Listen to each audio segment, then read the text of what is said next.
Welcome back again, guys. So, a little while ago, about 2 months ago, I made some notes on a subject which I entitled "Make Peace with Your Past." Um, and I guess I just wanted to talk to you a little bit about it and some of the notes that I made. Maybe you might find it useful. It might add some value to the quality of your life somehow, but I'm going to share it with you. This came about as I was really looking at a lot of people who were struggling to move forward in their life.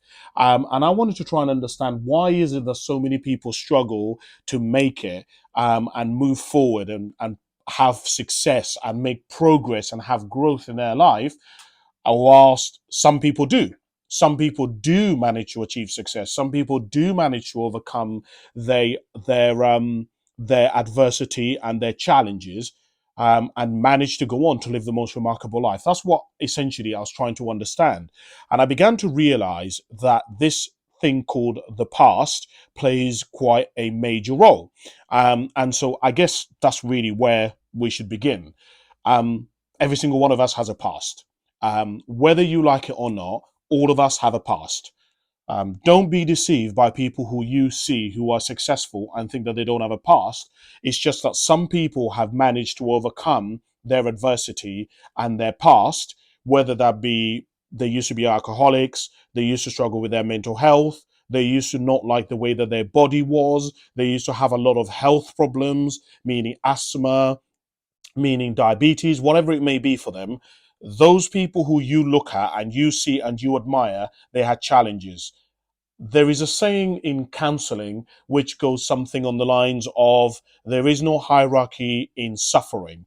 And what essentially that means is that there's a lot of us out here in the world who, when we look at people who are successful, we say we don't see why it is that they had what we don't understand what struggles they had because we couldn't comprehend what kind of a struggle somebody would have, especially if they come from a good family, they have some sort of resources, whether that be wealth, whether that be political power, whatever it may be. We don't understand how those people can be suffering when they have everything.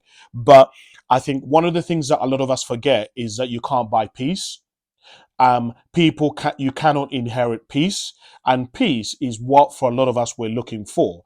And we have to remember that a lot of the aspects of humanity that you cannot buy, meaning, for example, judging and assessing and balancing your life, overcoming adversity, dealing with mental health, dealing with the relationships. None of these areas can be bought. No one can buy these areas, no matter how much money you have.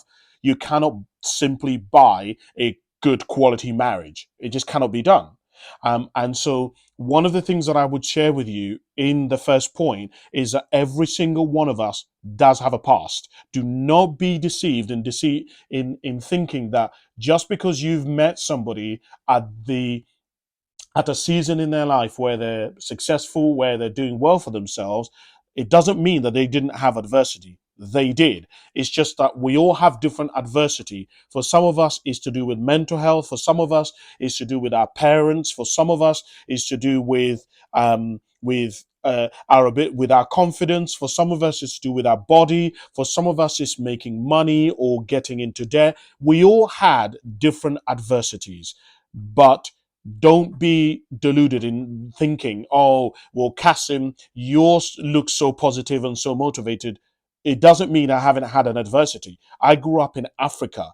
My biological father got died when I was like 7 years of age. I got bullied when I was in school. I've always felt like I was an outsider. I was alone. I was weird.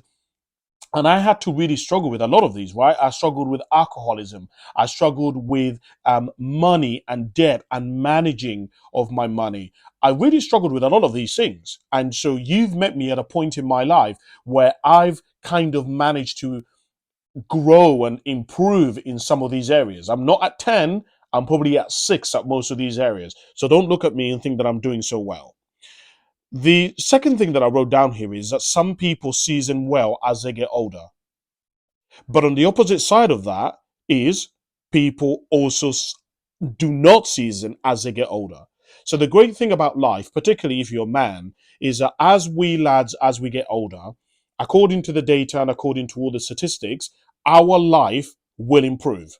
It will improve in terms of our health. It will improve in terms of our income. It will improve in terms of the quality of our friendships, in terms of the quality of our relationships.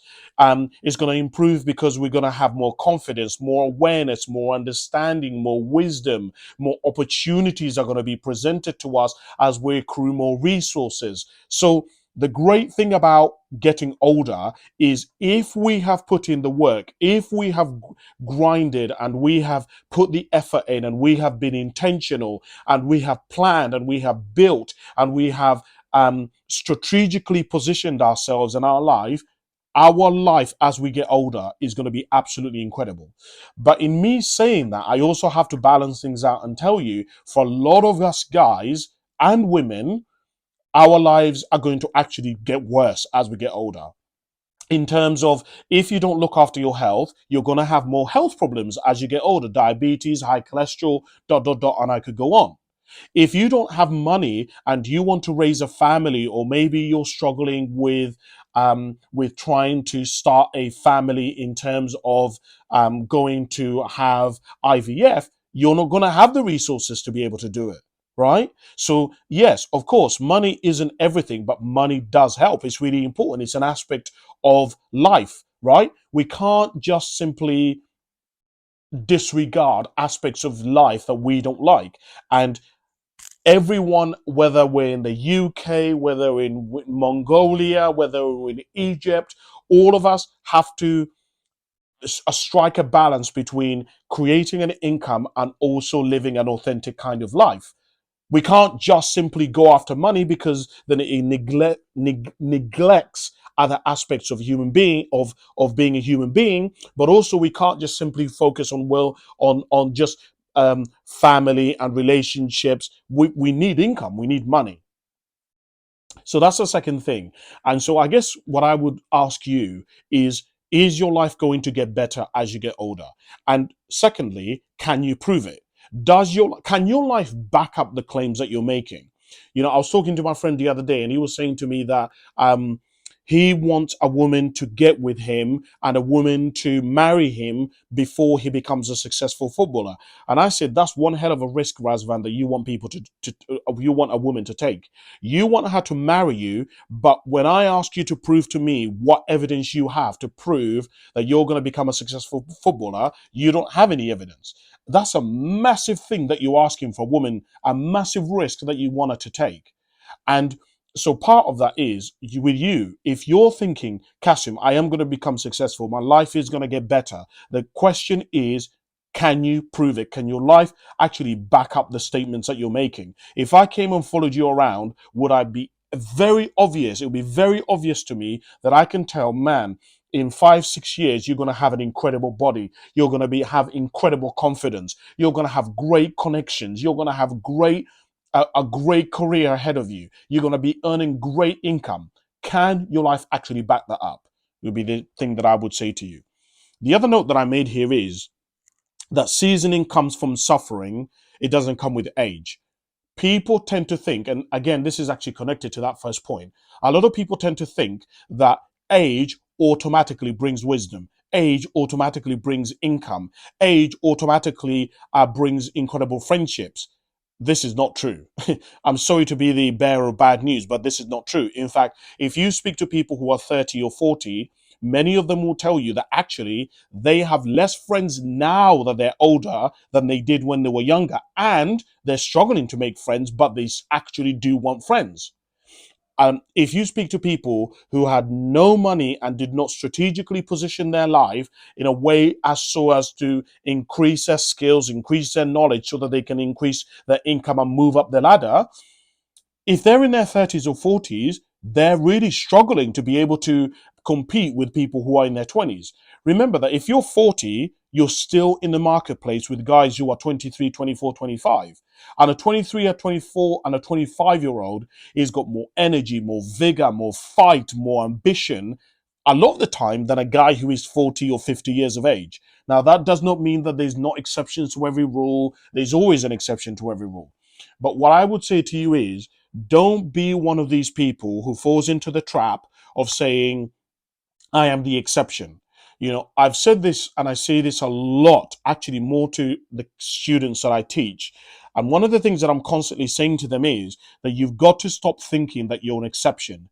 Because when I have done my research and I've spoken to people who've been successful, people who are successful don't think that they're special. Isn't that ironic? People who have incredible lives don't they're just like they think that they're just normal people. And yet, ironically, whenever I meet somebody who isn't doing very well, who is failing, who's struggling in their life, they always think that they're special, they are the exception to every rule. And so, what I've come to understand about this concept is that the people who think that they're not special, what they do is that they master the basics. They do the things that are really easy to do, and they do them over and over and over again. In other words, they use common sense. And what I've come to realize is people who think that they're special, people who think that they're the exception to the rule, won't do the basics and the fundamentals because they're above them.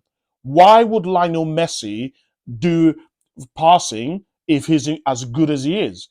Well, we already know the answer because he isn't that good, right? He's good, he's exceptional, he is incredible, but he won't be that good unless he masters the basic things that allow for somebody to become a great footballer, which is passing, throw ins, free kicks, all that kind of stuff, right?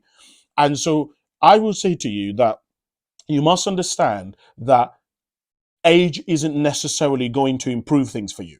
Yes, there are some things that age obviously helps with, but to become wiser in your thinking, to become better at decision making, to get better quality relationships, to have more love, more passion, more empathy, more encouragement, to be able to travel more, to be able to improve your income, have a better vitality, pursue your purpose. All of those come from intentional living. You have to be actually be intentional and you have to plan things out.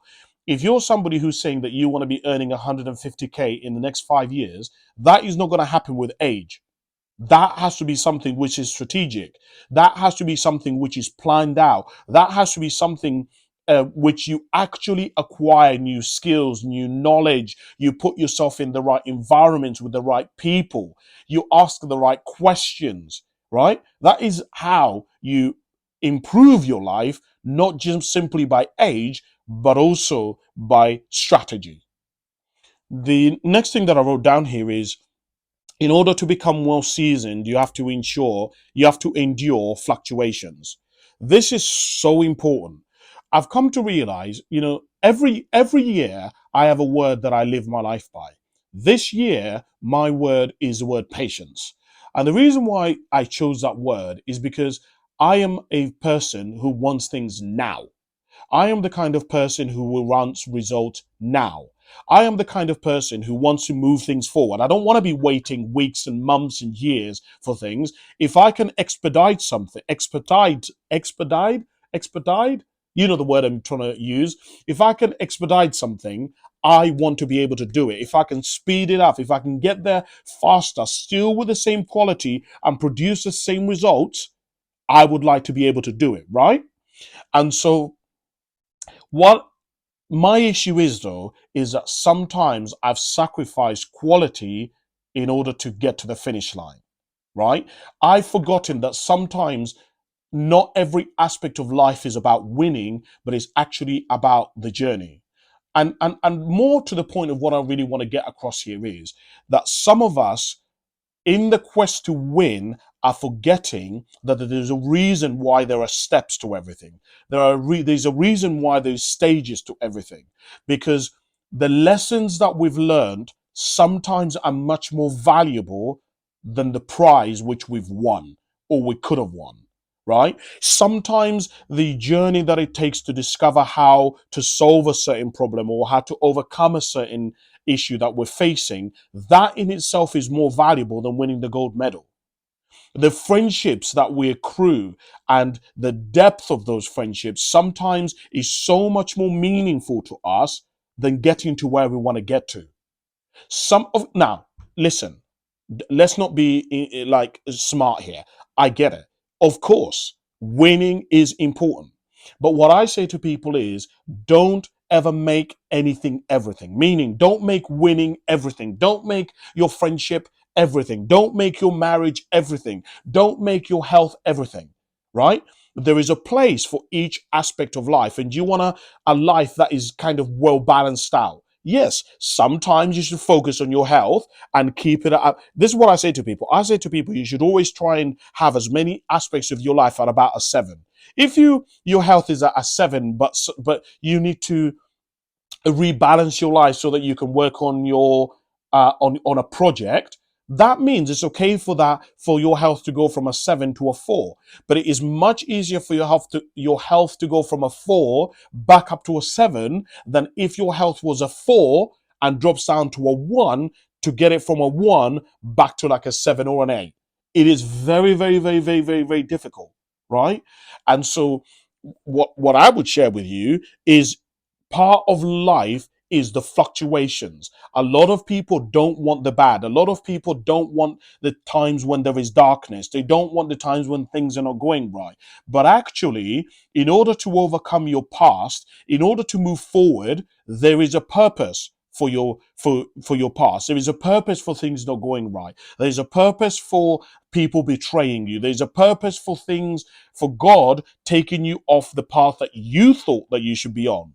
I had a conversation actually, coincidentally, with a friend of mine, Razvan, and I said to Razvan that the sometimes in life the thing that we want most isn't the thing that's meant for us. Isn't that funny? I wrote a book, which is yet to be published, about how to get what you want. And one of the things that I wrote in that book is you can have anything that you want and anything is possible, but not everything is possible for you. And the problem is, a lot of us in life, we confuse things being possible for them being possible for us or being the right thing for us. And the problem is, like, this always fascinates me and is so ironic that the very thing that people want from us and that we hold value to other people of is the very thing that most of us don't want to do.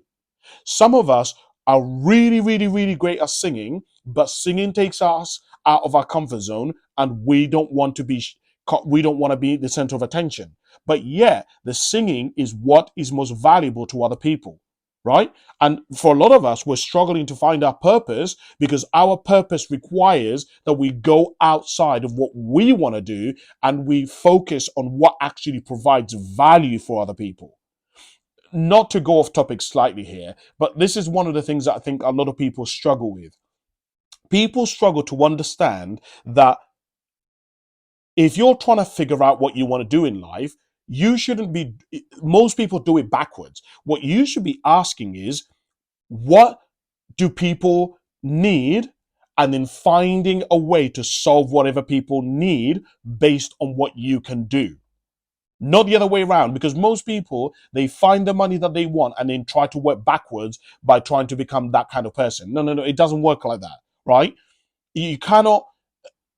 It's like people who go on Gumtree or on Indeed.com or on Reed or Total Jobs, and they say, I want to earn 80,000, and then they try to apply for those jobs. No, what you should do is figure out what you're really good at, figure out what you can add value to the marketplace, and then find people that need what you can provide for them. Now, the problem with that is you may not necessarily have what people need, in which case you then have to go and get it. Acquire the knowledge, the skills, whatever it may be, you want to go and get it. So that's the next thing that I wanted to share with you. The other thing that I wanted to share with you is that the more seasoned you become, the more people hate you because people because when let me restart that. The more seasoned you become, the more hated you'll become because your decisions will be both anticipating and depending and defending, which people don't understand. I wrote this down for those of you who want to overcome your past, because a lot of people struggle to understand that there is a period in life where people are not going to understand you as you try to improve your life. Because if you're an intelligent person, you're not only going to learn from what happened to you, and you're not only going to learn how to defend, but also how to set boundaries, but also not to allow your weaknesses to overcome you again. But also, you're going to be building. You're going to be fueled by what happened to you to move into the future. You're going to be strategic about the people who you have around you, the people who you recruit into your life. And people are not going to understand this. Meaning you're going to be both anticipating and defending. You're going to be built, you're going to work out to build confidence in yourself and belief in yourself, but you've also got to be aware and are going to be conscious of the fact that you don't want to become too arrogant, that you don't want to operate out of ego, because that can make you fall off. That can take people out of your life and detract people out of your life. You see what I mean? It's this constant battle between being and not being, moving forward and not moving forward. And a lot of us don't understand this. And so what ends up happening is people are not going to understand you. People are going to think you're crazy. People are going to think you're mad. Excuse me. People are not going to understand where you're trying to go because it doesn't make sense. They don't understand because you've actually learned from what happens to you. You're being much more intentional about the kind of moves that you're making in your life. You're no longer just going with the flow. Remember, only dead fish go with the flow. You no longer are reactive, but you're reacting and anticipating, and you're building and you're defending. See, most people don't want to do that. Most people want to defend or they want to build, right? They're always talking about the future. I'm going to do this. I'm going to do this. Or they're talking about how it used to be, how it could have been, how bad it was. You want to be a combination of both. That's what takes you to the next level. And I want you to know that if you decide to do that, you're not going to be understood. You're not going to be, people are not going to get you, right? And in fact, people are going to hate you because you're going to be making moves that are going to be allowing you to win, and people don't like being left. The other thing that I wrote down here is that the more religious someone is, the more they will persecute you from certain types of people. They don't want you to have an open mind. It's really important for people to understand that one of the things that holds us back from going to the next level, from progressing, from growing, is our old relationships, right? A lot of us are like crabs. We don't want to be left.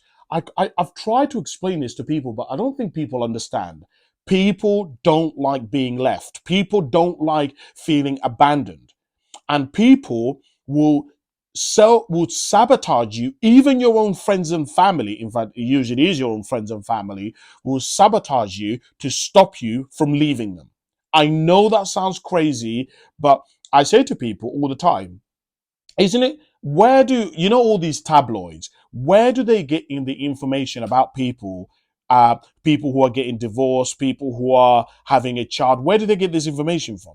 The answer is they get it from the people's friends and family. Now, don't get me wrong. Sometimes the people leak it, but the majority of the time, they're getting it from people around the person.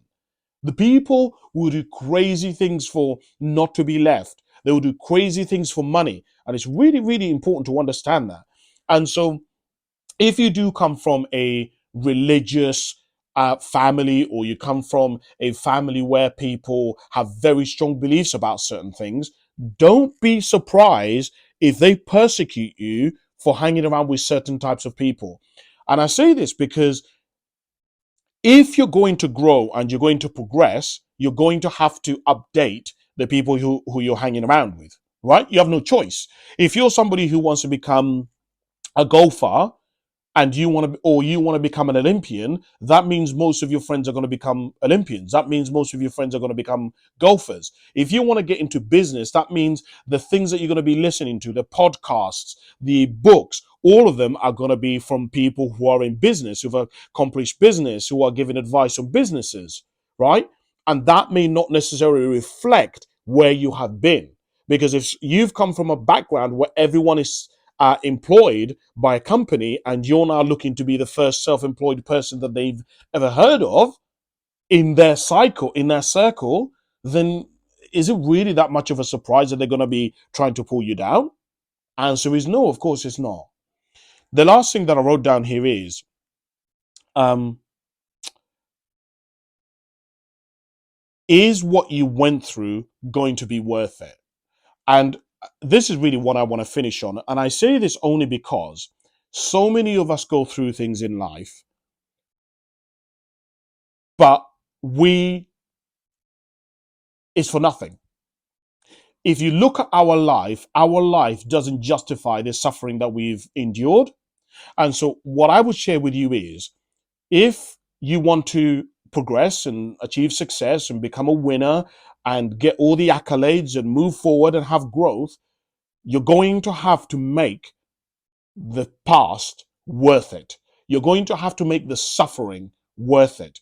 And I say this to you because I was talking to my brother and I said to my brother, look, if you're going to sacrifice your health and eating whatever you want and you're going to be disciplined and you're going to be training all the time to get into football, you got to have a goal which is worth it. And I said to him, why don't you make your goal to play in the World Cup? And that's exactly what his goal was. His goal is to play in the World Cup because if you play in the World Cup, it justifies all the sacrifices you've had to make. And so, what I say to you is, have you got such a vision for yourself that it justifies some of the suffering that you're having to endure at the moment? If you're going to sacrifice friendships to move forward, to become a winner, have you got such a vision of the future that it will justify all the suffering that you're going through? That's what I would personally recommend to you. Um, So those are the notes that I made. I don't know whether they've been useful to you or not, but I was just reflecting on that. I hope they've added some value to you. Thank you so much for watching, as always, and I'll speak to you soon. Bye for now.